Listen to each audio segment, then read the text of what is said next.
What about if you look at the larger population, Harry? Is it the same type of thing? This is where the danger is for Democrats, because if socialism plays in Democratic primaries, it does not play in the general electorate. What do we see going on here? Net popularity among all adults. Capitalism is on the positive side of the ledger at plus 12 points. Socialism way, way, way underwater at minus 18 points. So that's capitalism running away by 30 points over socialism. That is why Republicans are thanking their lucky stars if Mamdani, in fact, wins the general election, because they feel like they can play off of him, because socialism may play in New York City among Democrats, but among the general electorate, Donald Trump and the Republicans are saying, hey, look at this socialist mayor in New York City. This is what we're dealing with. So again, something may play in Democratic primaries. It may play in the very Democratic city of New York. But among the general electorate, Republicans are salivating at the idea that they can run against a Democratic socialist being the mayor of New York City. Wow. For now.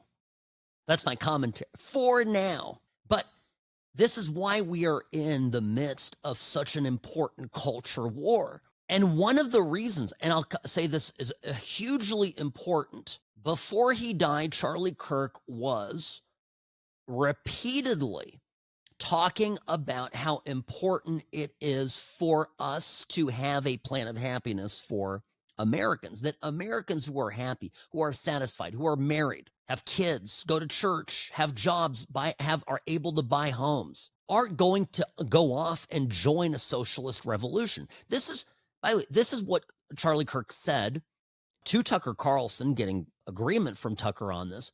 It's not a classic conservative position, but I think that for today's time, this is the right conservative answer to the false siren song of the Democratic Socialists. Political radicalism needs a catalyst.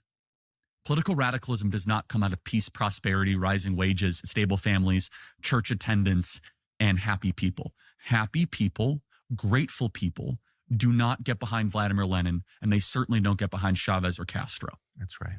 People that own nothing, that feel like their property is diminishing, or they don't have property, or their dollar is diminishing in value, they start to look for alternatives.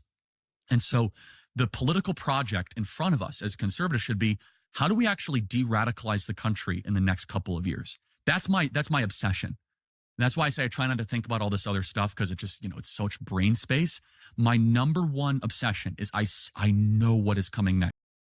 Yeah, he saw it, right? And again, I think a lot of young people are persuaded by the socialist argument because they feel helpless in this economy. People making good money out there. Some couples, making $200K a year in places like California and New York City, they can't afford a home. Not a home anywhere you actually want to live. I mean, this was not the case in my parents' generation. Yeah, you had to make good money to live in a nice place, but it was not impossible. It was not unattainable. And if you were willing to, make some small sacrifices in location, it was relatively easy to buy a house. This was at a time when interest rates were really high. So it's not just driven by rates. It's not driven by the central bank. It's driven by something else.